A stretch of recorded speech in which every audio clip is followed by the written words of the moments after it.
It's come from the rock quarry. Look at the gold on it. See it? Is that real gold? That's real gold. See it?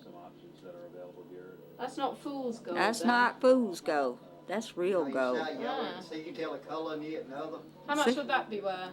I don't know. We ain't never tried to sell Well, I ain't never tried to sell it. I just liked it. That's $324. $324 an ounce. He found that too in the riverbed. What's that? Some of it's gold and some of it's just is copper. They all, yeah, but they all go in. There's gold. There's still gold in these. There's still gold in what they say. There's gold. You get hungry enough, you're going, like I said, you're going to find something. There's still gold in these here, the hills. It is right in the creek. You just got to dig around a little. Bust rock. Yeah. All I ask in this creation is a pretty little wife and a big plantation. Make my life as easy as could be.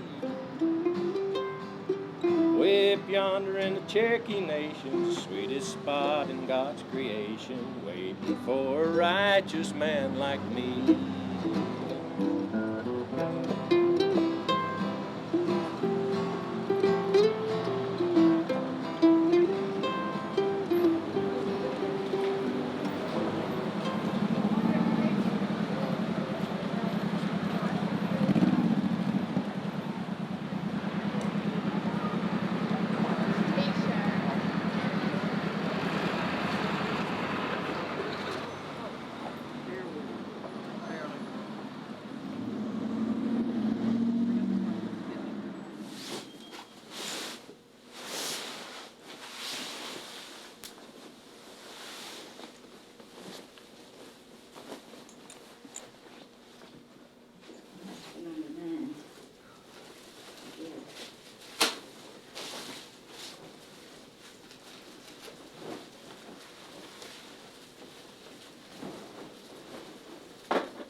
We got another full house this weekend. Yep. Another full house.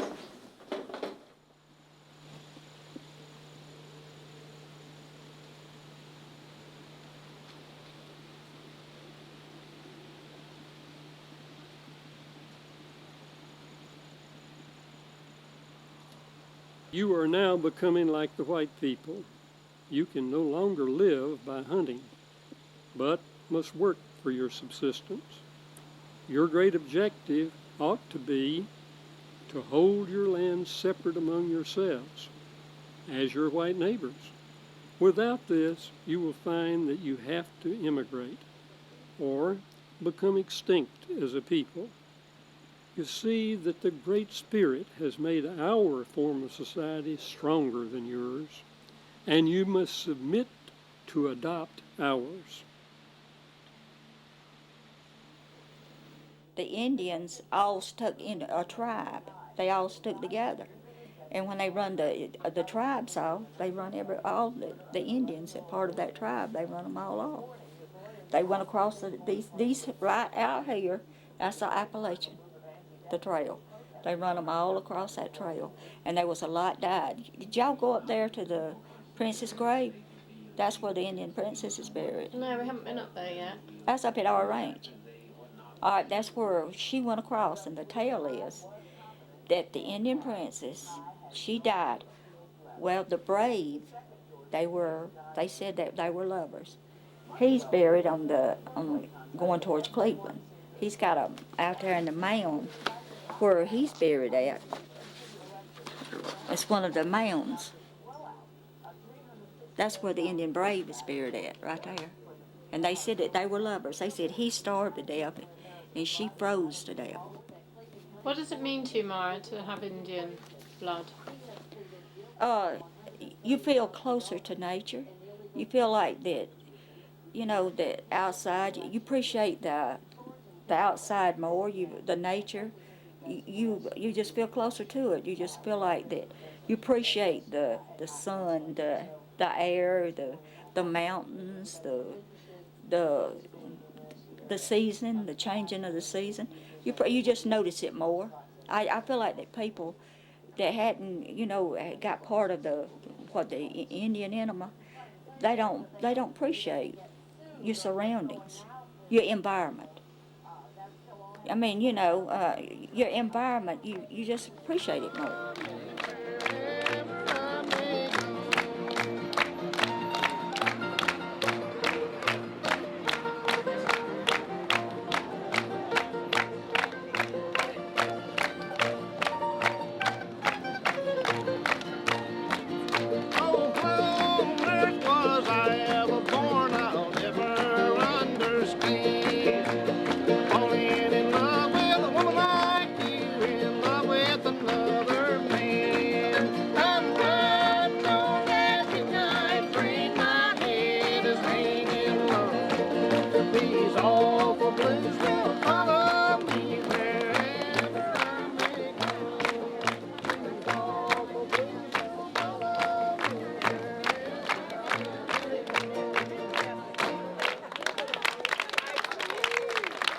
My daddy and mama died this time of year in the fall, and it's just a sad time. It's a pretty time, but it's sad when you've got all of that, you know. Just a sad time to me. At least I told her at least we get to sit and rest for a while. Yeah, we Ain't did. working. This candy here is what we can't give to our grandyoungins, so we give it to the little ones here. We can't give it to our grandyoungins, so we come up here. We've been doing this every year. That's a good one. Mm-hmm. The kids, parents, they come up here because they know there's so much meanness going on in America now. That's it. They come up here and all the merchants gets together and give candy out to the kids and all because they can't go door to door no more because the people has got so mean. They don't trust nobody. They putting stuff in their candy, putting stuff in their apples. And that's the reason they started this up here. That's the reason we started it, because kids can't trick or treat no more. They're afraid to come to the door. On the ring? That's me. He almost went pretty coffee. Trick or treat. All right, trick or treat. Here you go, honey. Thank you. Have a good day. My favorite video game we used to play when I was a kid. Hello. Go home, watch the ball game. No, go ahead. Oh, in about an hour.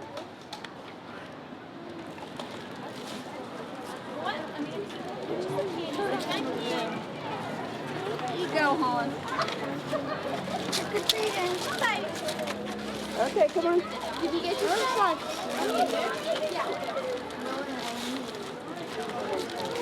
Trick or treat. Feels like Chuck. Yeah, it does. There you go, sweetie. There comes that little ball player.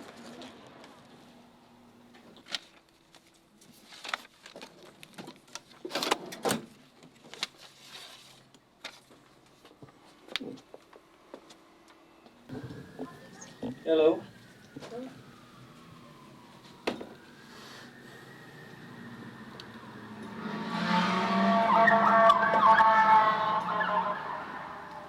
Ambulance. My grandmother is on the old Cherokee rolls that the federal government took in late 1800s and 1900s. My great-grandfather is on those. What was that? The Cherokee rolls, that the census rolls that the federal government took when it was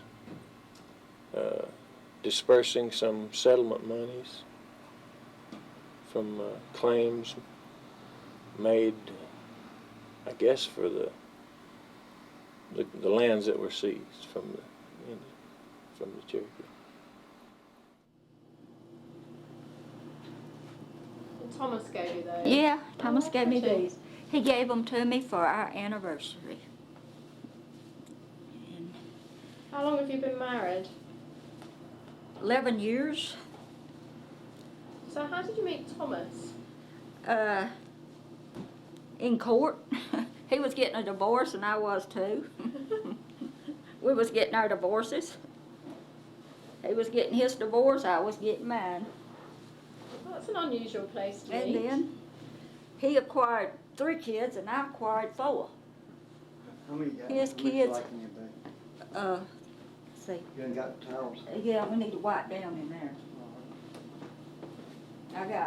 They got soap and stuff. Get all the dirty towels, and then I got the trash. I put these up here. She got her stuff on the bed. We'll get her. How many times has Thomas been married? This is your third marriage. I'm your third wife. He's been married 3 times. 3 times. I've been married. He's my second husband. I was married the first time 22 years. How old were you when you first got married? 17. That's young. Was he your first boyfriend? Yep. Yep. And Thomas married his first wife was 15. Is that legal? Here it is. Yeah. Yeah. Well, you know, long time ago, my mama married when she was 13. Yeah, I had a sister married when she was there. Yeah, my daddy was 20. Babe, you got that? Huh? You got that rag? I need that rag. My mama was 13 years old when she started having all 12 of us. So it's your great-great-grandfather was a Creek, Yeah, and you have a photograph of him. I used to. I'm trying to find it, but I done a lot of historical facts about him because all this time that I'm not working, I done a lot of studying because I done a lot of collecting of artifacts that I go out in the woods and find them, arrowheads. I did find a weird looking spoon, they didn't use it for eating, they use it to play games with it. And it's very rare that someone found it. And I got that hidden in my home.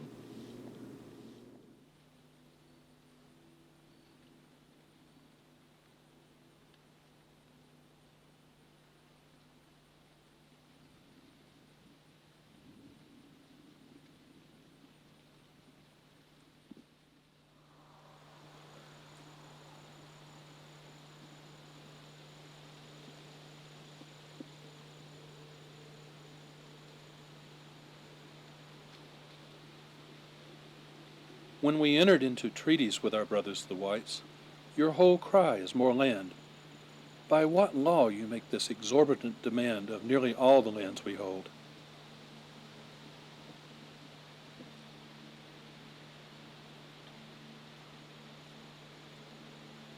You looking for Shrek?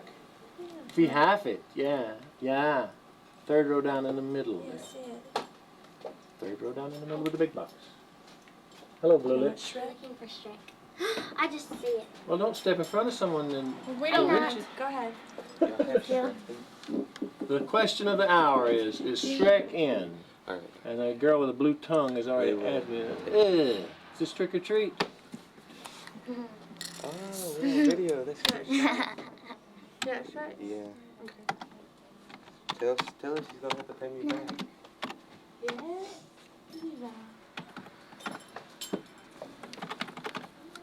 This is cool. Do you insure, sir? No. $4.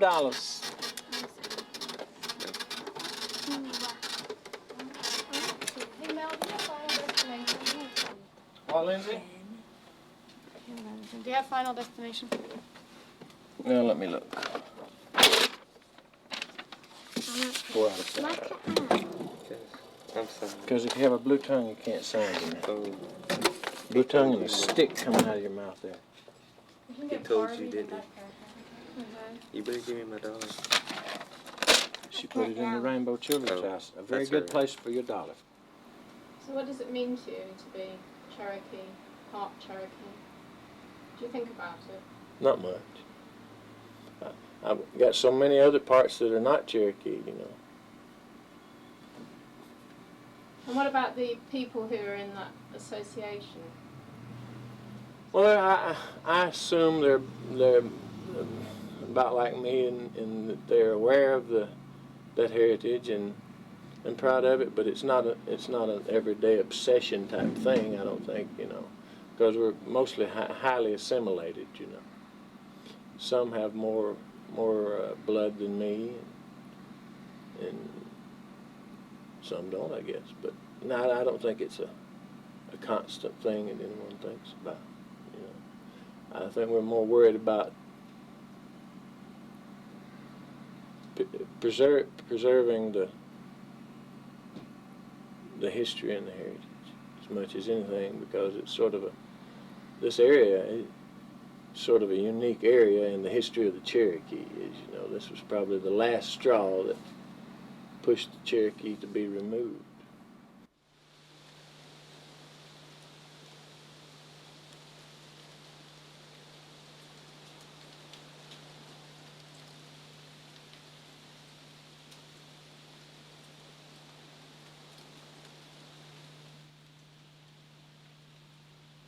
It is the wish of the President that all of your people should remove, and he is unwilling that reservations of land should be made in the ceded territory.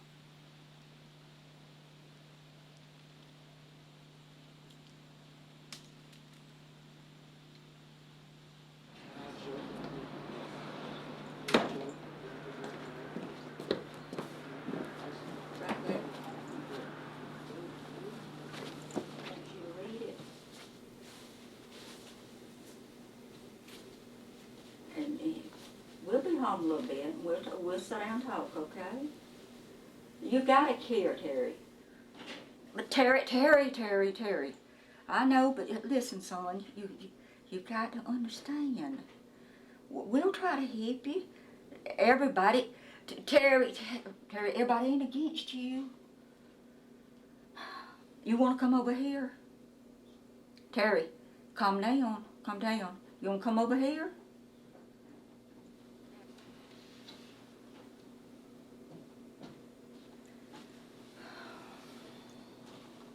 Sometimes I know when things gets to bothering me, I find out if I get out and go to a creek where it's quiet and peaceful and look at the nature and enjoy it, Mother Nature, you know, I find out that helps me better than anything. And being at work, get my mind, but he's not able to do that, but he can get out and walk down to the creek, you know, and just find some kind of solitude somewhere. You know, he just sits there and he feels sorry for himself. And you can't feel sorry for yourself, because nobody is going to feel sorry for you. Not this day and time, in the world's in the condition it's in. You've got to help yourself. This medicine is running us over $100 a month. That anxiety medicine, it's over $100 a month. And then Thomas's medicine too.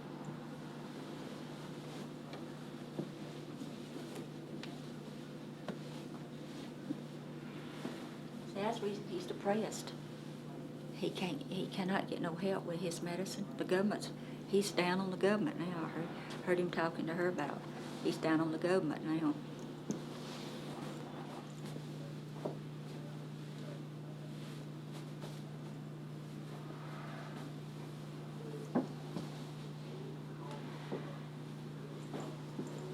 When was he bad like this before? How long ago? Last week.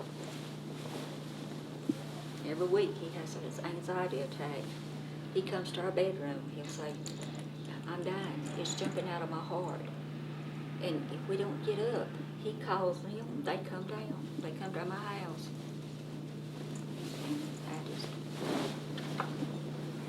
And Who comes to the house? Sheriff's Department. Why? He calls them. He says he needs somebody to talk to him. That we don't get up and talk to him at 4 o'clock in the morning. That he's dying.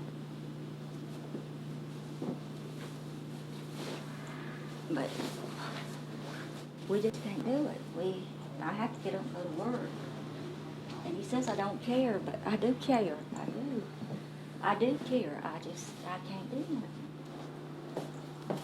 See, a lot of people don't know that, and only Thomas knows, that I never did go to court with it, but I've got pictures of where he made pictures of my girls I got pictures. I never did do that in defense. I backed off from it because my girls wouldn't come to court. I backed off from it, and it had bothered me for the fact that they would never come forward. And he wouldn't either. All he told Apex was his daddy was abusive. That's all he said. That his daddy was abusive. I had no one, when it come forward, they wouldn't back me up. They wouldn't back up. You know, they wouldn't back it up.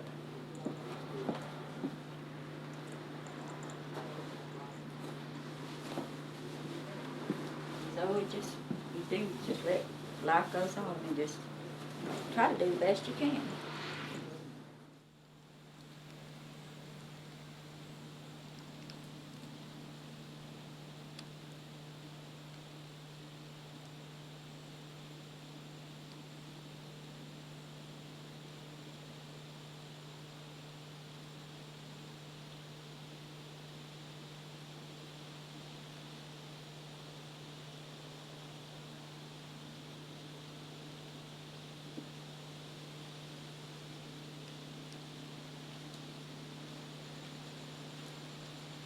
You're not cutting any yards anymore, are you? You're not cutting any more grass, are you? Oh, it's all dead. Yeah. Oh, my neck and no good.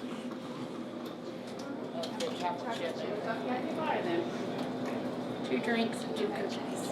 Well, how about 3?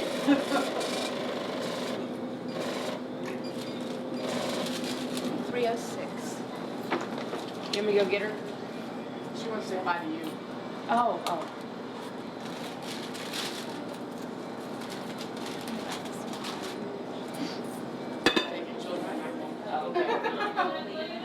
Yeah. See you later. Ashley, get away, baby. Come here. Jack's talking to you, Ash. Y'all gonna give me a hug? Give me a coat. You better come give me a hug. Give me a hug. Give me a chocolate kiss. She's not gonna bite you. Oh.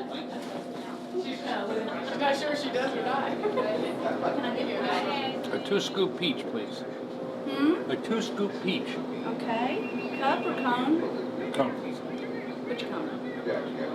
Conventional. All these choices. This one? Here, how you do it?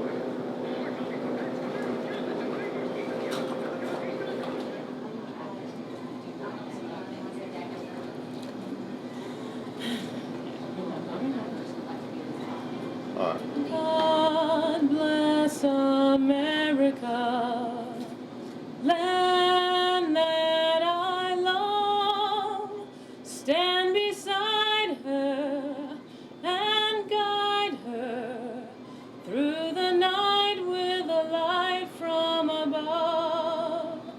From the mountains to the prairies to the ocean white with foam. God bless America, my home, sweet home. God bless America, my home, sweet home. Cool.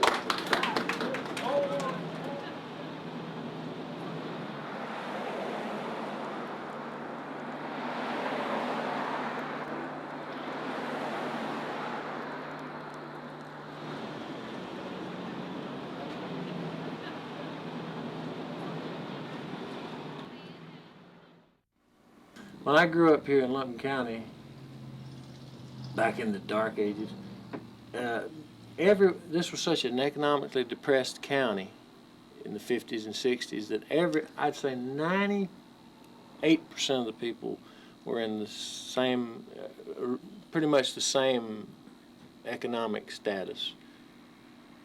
Poor, a little less poor, not so poor. I'd say that, And then we had just a handful of well-off people. I mean, just a very small handful, because this was an economically depressed region.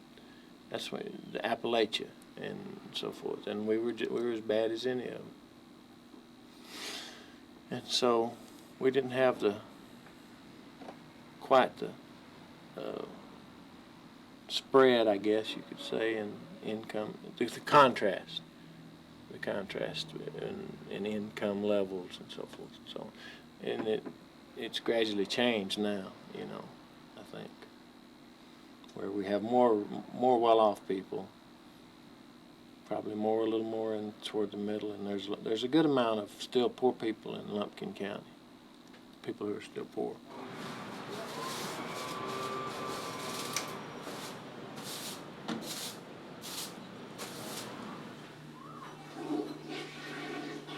America's a good place to live, but there's a lot going on that they're helping people that really don't need help, and there's a lot of people that needs help and they're not giving it to them. Like in our situation, they're not helping us. The state's not helping us at all. You're considered white trash if you live in a trailer park. We don't feel like we that way. No, we stay to ourselves. Yeah. We don't bother people. And really, I don't judge nobody myself no way. You know, they just have to do what they have to do. I don't judge nobody. Yeah. I believe that they want to do what they do. Yeah. But I don't believe there should be one set of rules for one person and a set of rules for another. I don't think that's right.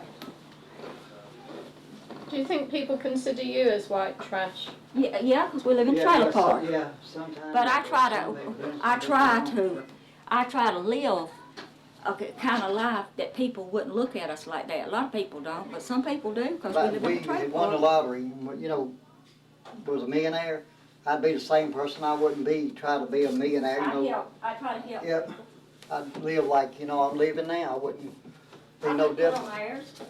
And I sure wouldn't. I try to help people that tries to help themselves. Yep. If somebody's hungry, well, we do that now. If somebody's hungry, they come by and ask me for $1. I give it to them. If I got it. Yep. Yep. And they consider these kids around here, they consider them rednecks. Well, ain't nothing to do in Dahlonega. For the young people, there's nothing to do in Dahlonega.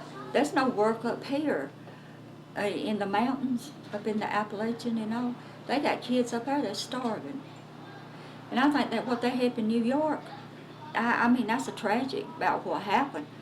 But they ought to be working here at home, too. Them little old young'uns on that Appalachian Trail up there, they're starving. Them kids don't have shoes to wear in the wintertime. And they helping all them, which is fine and good, but they need to be helping here, too.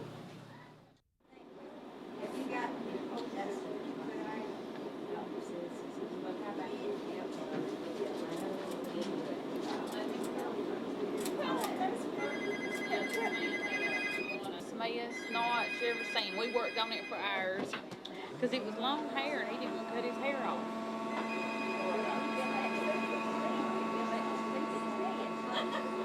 Yeah. He said it felt good.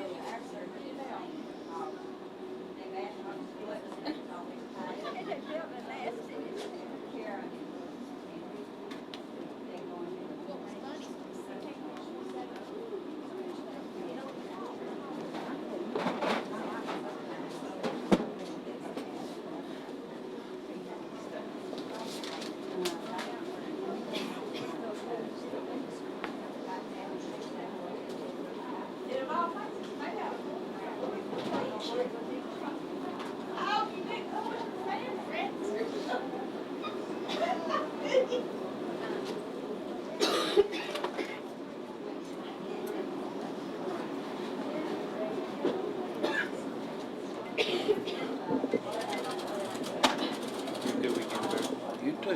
Thank you. Have a good day.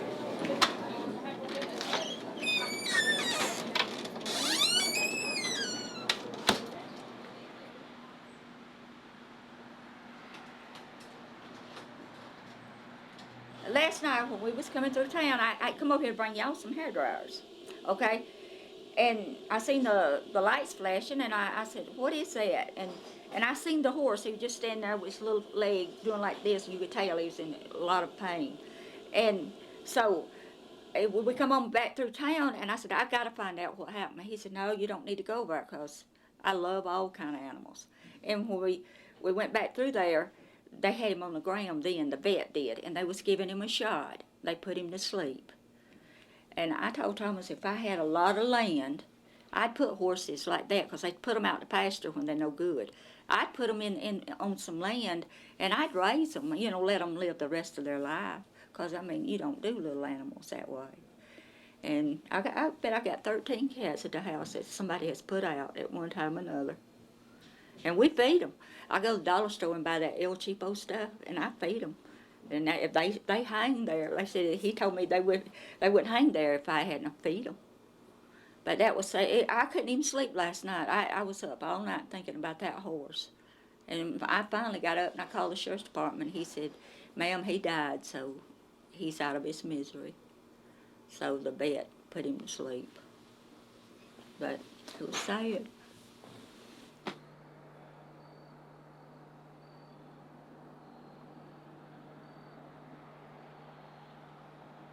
Aurora, when it was first, they discovered gold here, you know. And so the first person that come here was like that store there. This person that run that store is a saloon in its heyday, okay? And the man that run it was a full-blooded Indian. His name was Pinckney Willis. Okay, I thought I wasn't gonna get it open.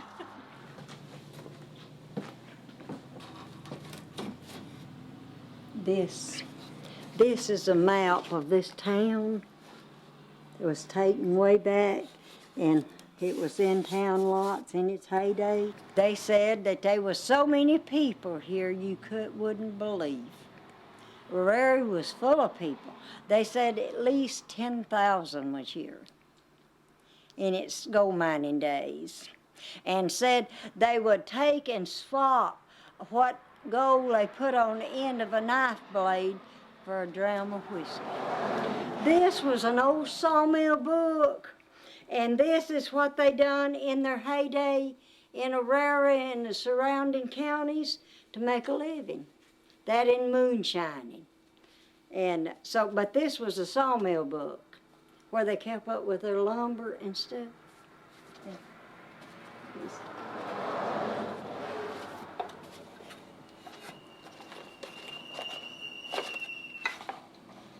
This is goldfish glue, catches everything but the bar.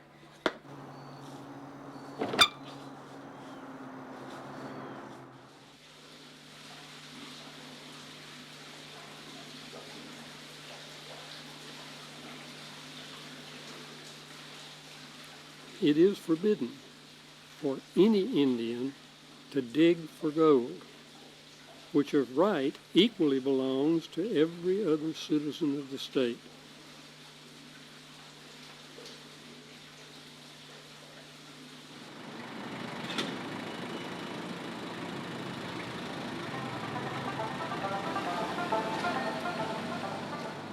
Hello, folks. Welcome to the Dahlonega Courthouse Gold Museum. I am Ben Parks, and I discovered gold in the North Georgia mountains in the 1820s. Georgia was one of the nation's first gold-producing areas. Enough gold was found here to warrant the construction of a branch of the United States Mint.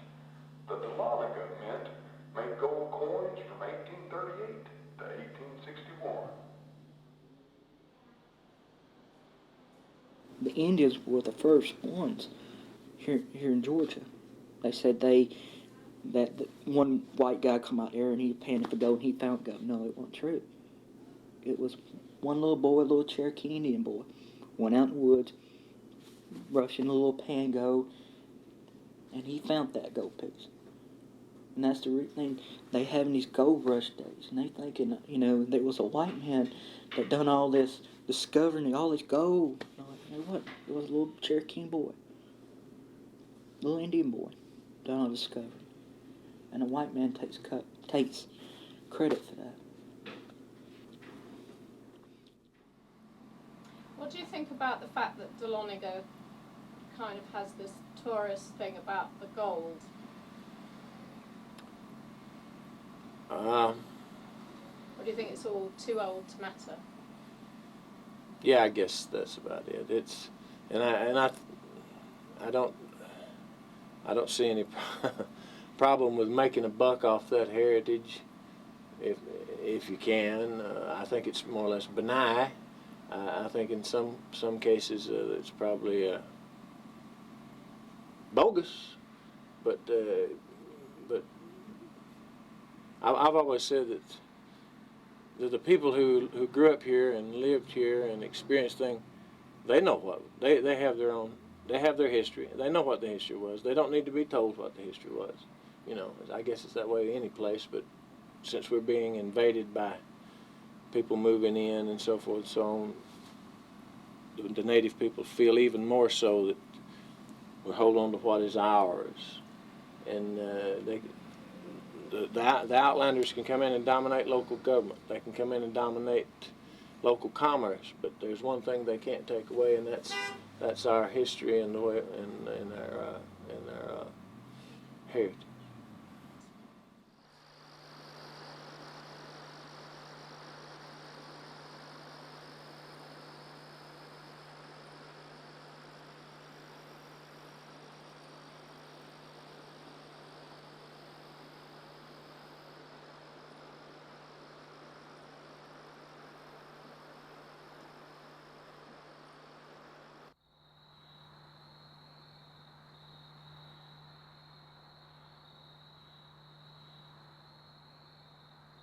One early cold morning,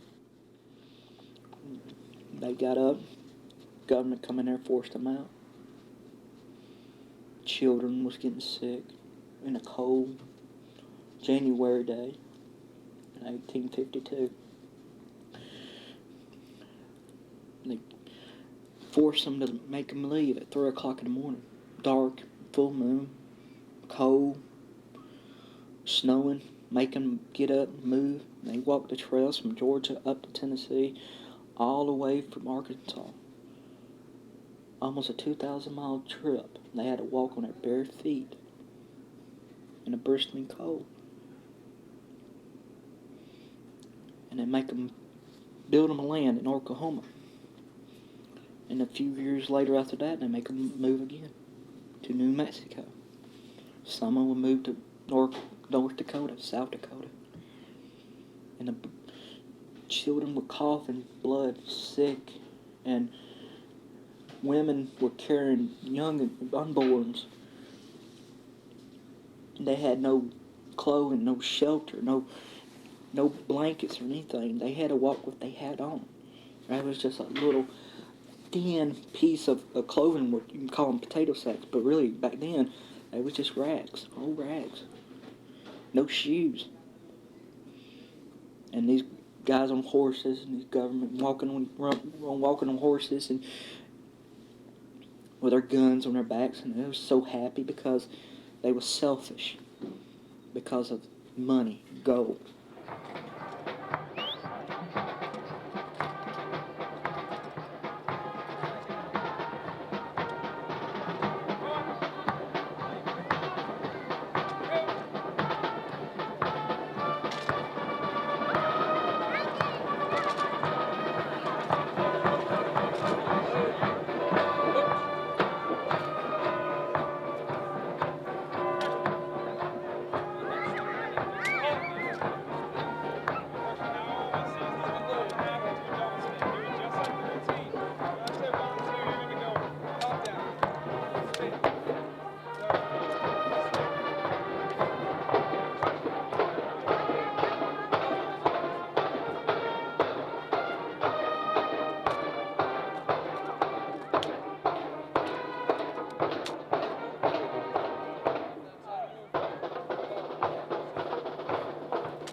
The United States have assigned to you a fertile and extensive country with a very fine climate adapted to your habits, and with all of the other natural advantages which you ought to desire or expect.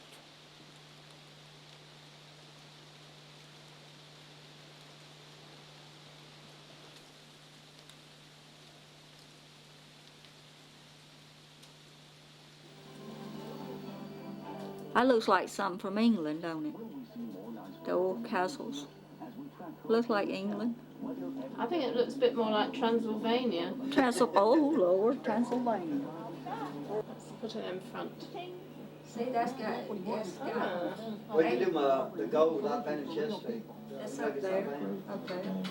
Where? Up there in that glass. Get it down and bring it down here. That's pretty. It's the gold I found in Yeah, Chesapeake. it's up in that glass. He found some gold in the river. They're down at Chesapeake. Get it, honey. It's up in that glass. It's up that little thing I put it up there. Yeah, get it. You give them time. Put him back up, Daddy. Huh, where's he at? He's behind that couch. Come here, boy. Trying to get a hold. Come here. Go to Daddy. Go back to Daddy.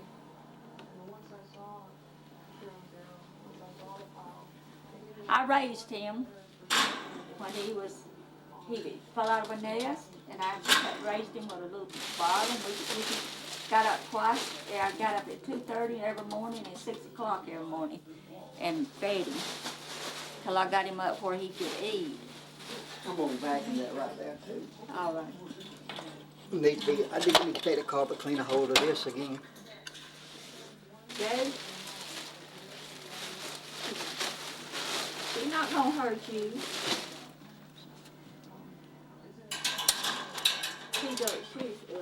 Sonner don't like the fur smell.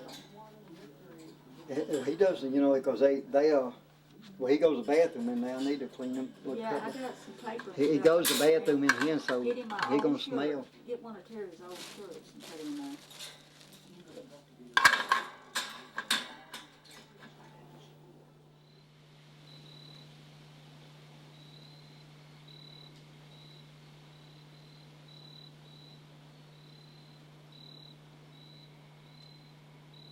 We agreed to surrender all the lands east of the Chattahoochee River.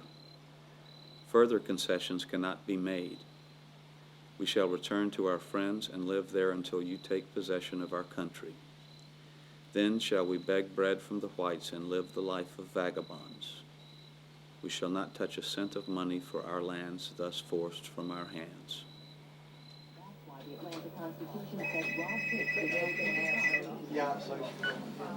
Hello? Uh-huh. Maribel Lies. You need anything to drink? You don't know, we need no, you got plenty of beer and stuff? Okay. All right. Bye-bye. One of my young'uns. How are they? Huh? How are they? He's wanting some cigarettes. Asked him if he wanted anything to drink, said no. Thomas! When you get time, Randy wants a pack of cigarettes. When you get time, Randy wants a pack of cigarettes. Well, he said any time. We can get them after a while. Why doesn't Randy get them himself?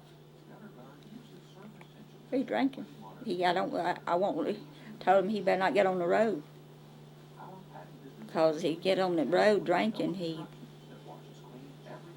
it's not good. Not only is he might have a wreck or hurt somebody or hurt himself, or the law sits right out here. Does he live nearby? Right down there. This is Thomas's son. No, he's just one of our sons that we adopted. We look after. Oh, how many of those have you got, Myra? Let's see, we got him, and we got two of them. And how come you adopted them? I don't know. We just always, we've always felt close to him, because, well, it's just like what we do up Halloween night. We give out candy, because our kids is not up here, so we look after them. and give them candy because we can't give out candy here. So we've been looking after him now for several years. Well, how old is he? He's 30, 35, 36 years old. Oh, right. Yeah. Not quite grown up then. Yeah, he's grown up, but we have to look after him because he gets out there drinking, he gets caught, or he'll hurt somebody, and he's always been good to us, and we're good to him. 80 pounds. But that speed's one thing you can't coach. Nope.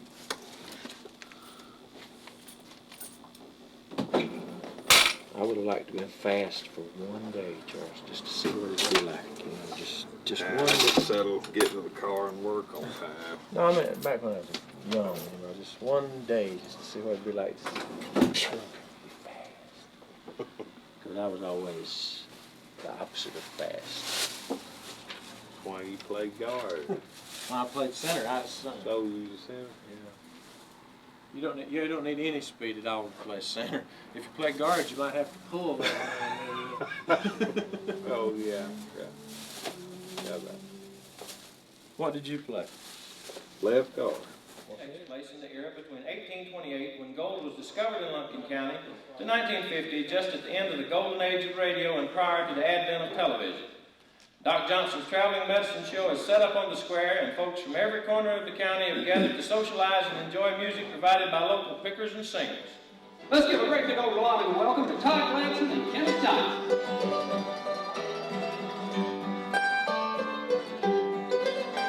I drew a saber through her, which was a bloody night.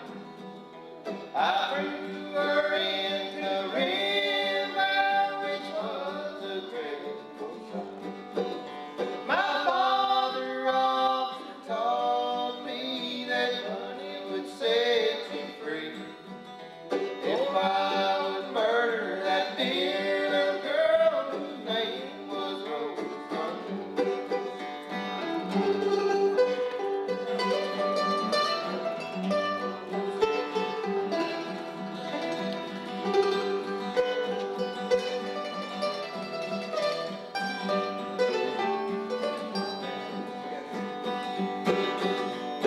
Now he sits in his cabin door, wiping his tear-filled eyes, looking for his only son who's on the scaffold high.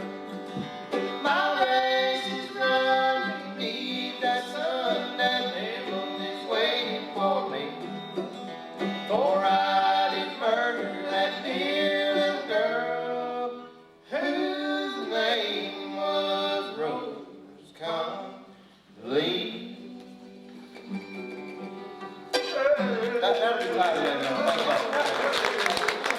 And now we invite you to take a quick 5-minute break. This is a short opportunity for you to stand up and stretch, but don't go far, because just ahead there's another hour chock full of live entertainment when the Dahlonega Mountain Music and Medicine Show continues. We'll be right back. Come, little girl, let's go get married. I love so great, I can't stop me. I work for you, both legs hurt, and have my way, little wife with me. Oh, Willie dear, let's both consider we're both too young to be married now. But when we're married, we're bound together. Let's stay single just one more year.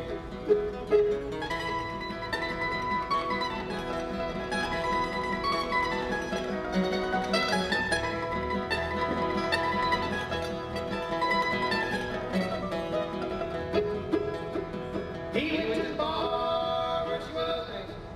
A jealous thought came through his mind. He killed a girl and known her love.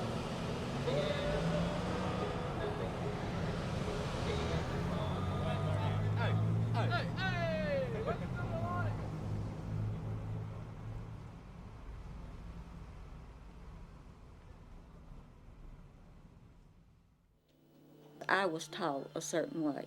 I was taught, there was 12 of us, I was taught to be a good wife and a good mother.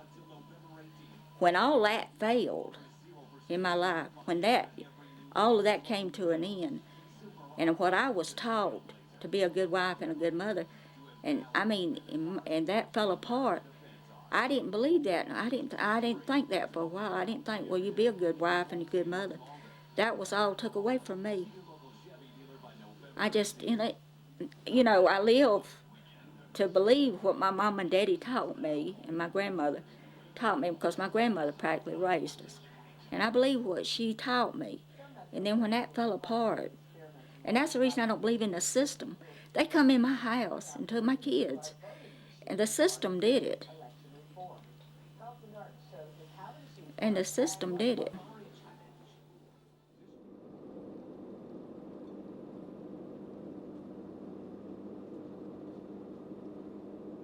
A long time we travel on way to new land.